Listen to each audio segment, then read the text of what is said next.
आज की बड़ी खबर एक ऐसे संघर्ष से जुड़ी है जिसने दो पड़ोसी देशों को खून खराबे के रास्ते पर ला दिया है। थाईलैंड और कंबोडिया के बीच सीमा विवाद अब खुले युद्ध में बदल चुका है। कम से कम 15 लोगों की जान जा चुकी है और हालात हर घंटे और बिगड़ते जा रहे हैं। हम आपको इस पूरे मामले की हर परत खोलकर बताएंगे, बिना यह तय किए कि कौन सही है और कौन गलत। थाईलैंड और कंबोडिया के बीच करीब 817 किलोमीटर लंबी सीमा है।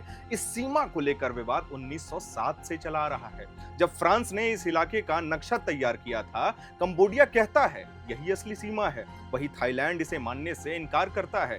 उनका कहना है कि सीमा प्राकृतिक जल स्रोतों के हिसाब से तय होनी चाहिए। इस खींचातानी की सबसे बड़ी वजह है प्रेह विहार मंदिर, जो आज कंबोडिया में है, लेकिन थाईलैंड भी उस पर दावा करता है। 1962 में इंटरनेशनल कोर्ट ऑफ जस्टिस ने मंदिर को कंबोडिया का हिस्सा माना था।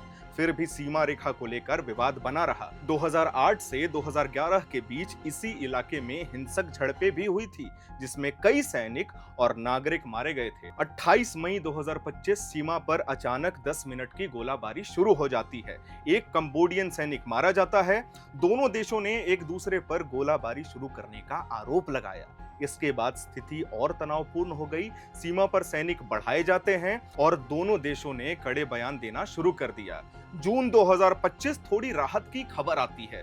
दोनों देशों ने पुराने सैन्य ठिकानों पर वापस लौटने का समझौता किया, लेकिन अंदर ही अंदर नाराजगी जारी थी। कंबोडिया चाहता था कि यह मामला फिर से अंतर्राष्ट्रीय कोर्ट में जाए, जबकि थाईलैंड कहता रहा हम ये मसला सिर्फ आपसी बातचीत से ही सुलझाएंगे। इसी बीच कंबोडिया ने थाई टीवी चैनल्स, फिल्मों और सामानों पर बैन लगा दिया। जवाब में थाईलैंड ने भी कंबोडियन कामगारों और पर्यटकों की एंट्री पर रोक लगा दी। अब आते हैं 24 जुलाई के बाद के घटनाओं पर, जहां युद्ध जैसी स्थिति बन गई है।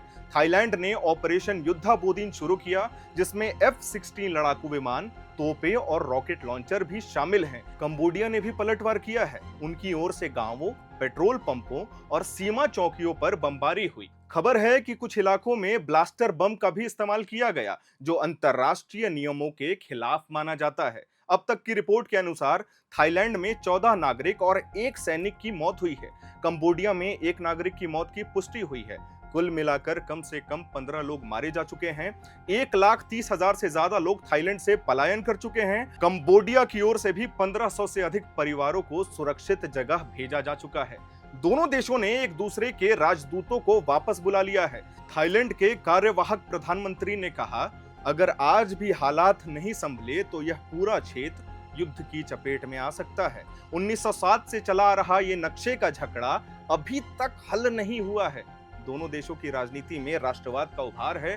कंबोडिया में हुन सेन परिवार और थाईलैंड में शिनावात्रा परिवार दोनों ही अपने अपने देशों में प्रभावशाली हैं। इनके बीच में जो निजी कंपटीशन है, उसने भी आग का काम किया है। आखिरी ट्रिगर कब हुआ? 23 जुलाई को थाई सैनिक एक लैंडमाइंस पर चढ़ गया, जिसमें एक जवान घायल हो जाता है। थाईलैंड ने इसका आरोप कंबोडिया पर लगाया, जिसके बाद हालात पूरी तरह से बिगड़ गए। वहीं दूसरी तरफ थाईलैंड के युबोन राजधानी और सिसाकेत प्रांत सबसे ज्यादा प्रभावित हैं।